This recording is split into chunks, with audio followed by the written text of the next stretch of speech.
Selamat datang di artikel Cangkir YouTube. Inilah lanjutan kisah Henshin pada episode 330 yang lalu.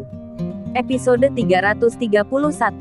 Sementara itu, Henshin belum menyadari jikalau ada panggilan masuk dari Rena. Beberapa kali Rena menghubungi nomor Henshin, akan tetapi tetap tidak mendapat jawaban. Sampai hingga beberapa waktu berlalu. Terima kasih Pak. Sama-sama Mas. Maaf kembaliannya Mas, ucap tukang tambal ban itu. Udah bawa saja Pak, sahut Henshin, yang kemudian segera berlalu. Meninggalkan bapak, tukang tambal ban itu, Henshin pun kemudian melanjutkan perjalanannya menuju ke rumah Rena. Sesampainya di sana, Henshin langsung bertanya kepada security, "Maaf Pak, Ibu Renanya ada?" "Loh Ibu Rena, sudah berangkat Pak, baru 1 jam yang lalu. Dijemput sama temannya," ucap security itu. "Maaf Pak, kalau boleh tahu, berangkat ke kantor, atau kemana ya?" tanya Henshin. "Kalau soal itu, saya kurang tahu ya Pak. Coba saja Anda menghubungi nomor handphonenya Ibu Rena. Kali saja belum terlalu jauh," ucap security itu. "Baiklah Pak kalau begitu, saya coba hubungi nanti saja." "Permisi Pak," ucap Henshin pamit. "Mungkin Bapak ada pesan, biar nanti akan saya sampaikan kepada Ibu Rena," ucap security. "Tidak ada Pak, biar nanti saya saja yang menghubungi Ibu Rena secara langsung. Saya permisi dulu." Kemudian Henshin pun pergi, meninggalkan rumah Rena. Sesampainya di perempatan, tak jauh dari rumah Rena, Henshin pun berhenti, dan mengambil handphonenya. "Ya ampun, ternyata tadi Rena telepon," ucap Henshin. Kemudian dia pun segera menghubungi Rena. "Halo Mbak Rena, lagi di kantorkah sekarang? Barusan saja aku dari rumah kamu. Tapi kamunya sudah berangkat," ucap Henshin melalui sambungan telepon. "Ya ampun, iyakah? Maaf Mas Henshin, saya sudah berangkat sejak pagi tadi." "Memang ada apa ya Mas?" tanya Rena. "Itu Mbak Rena, saya mau kembalikan uang yang kemarin saya pinjam saat bensin saya habis itu. Sekalian saya mau tanya, kemarin malam itu, waktu Mbak Rena telepon saya, katanya ada perlu. Kalau boleh saya tahu, Mbak ada keperluan apa ya?" "Maaf," ucap Henshin. "Haduh, kalau soal itu, jangan dipikirkan Mas. Gampanglah, Mas Henshin bawa dulu saja." "Oh itu Mas, kemarin malam itu, sebenarnya Rena pengen minta pendapat sama Mas Henshin mengenai usaha baru yang bakalan Rena sosialisasikan. Tapi, lain waktu aja kali ya. Kan Mas Henshin juga sibuk," ucap Rena. "Maaf, ini Mbak Renanya sekarang lagi berada di kantorkah? Pikir saya, pagi ini bisa saya samperin ke sana. Sekalian saya ingin tahu, bagaimana gambaran Mbak Rena mengenai usaha baru itu," ucap Henshin. "Ya ampun Mas, maaf banget, hari ini Rena nggak bisa. Karena saya sekarang sedang dalam perjalanan ke puncak. Ini sudah hampir setengah perjalanan.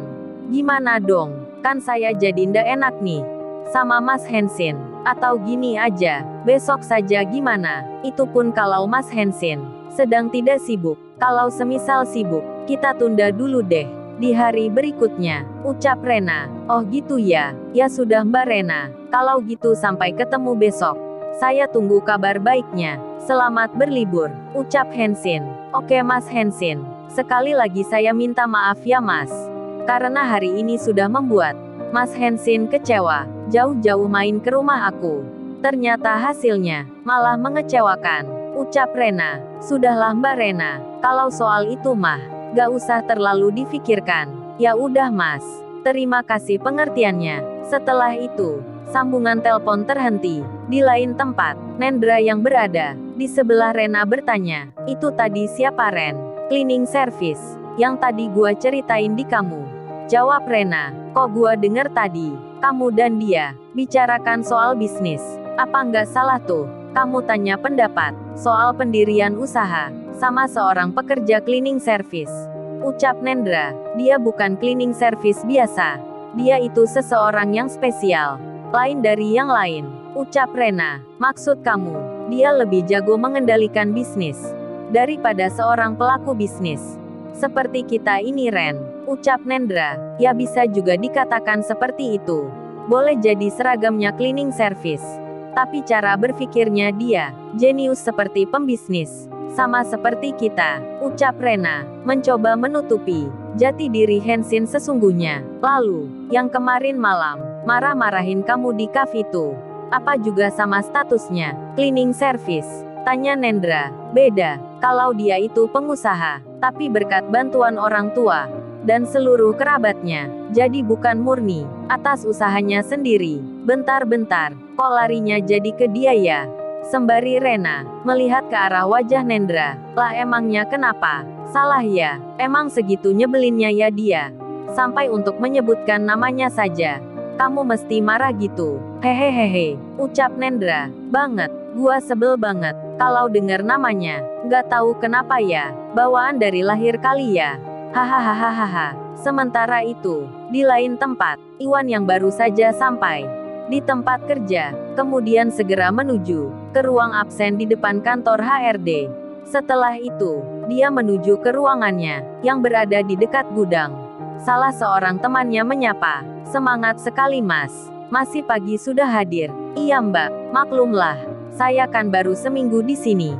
Jadi harus terlihat semangat. Tapi kalau sudah berminggu-minggu, lain ceritanya." Hahaha, ucap Iwan sembari mempersiapkan peralatan kerjanya, dan kemudian, dia segera menuju ke gudang. Namun di saat akan memasuki gudang itu, Iwan diberhentikan oleh salah seorang staf. "Mas berhenti Mas, mau kemana kamu?" "Itu Pak, saya mau bersihkan ruangan Pak Yohana," ucap Iwan. "Nanti saja Mas, Pak Yohana belum datang, takutnya ada berkas-berkas penting yang belum dikemas oleh Pak Yohana," ucap salah seorang staf itu. "Baik Pak kalau gitu, nanti saja, saya kembali lagi," sahut Iwan. Dalam hati, Iwan bertanya, "Dibantu bersihin kok nggak mau?" "Ya sudah." Di saat Iwan berbalik arah, tiba-tiba, kakinya tersandung batu, dan dia pun terjatuh menimpa kaki Pak Yohana. Lalu, bagaimana kisah selanjutnya?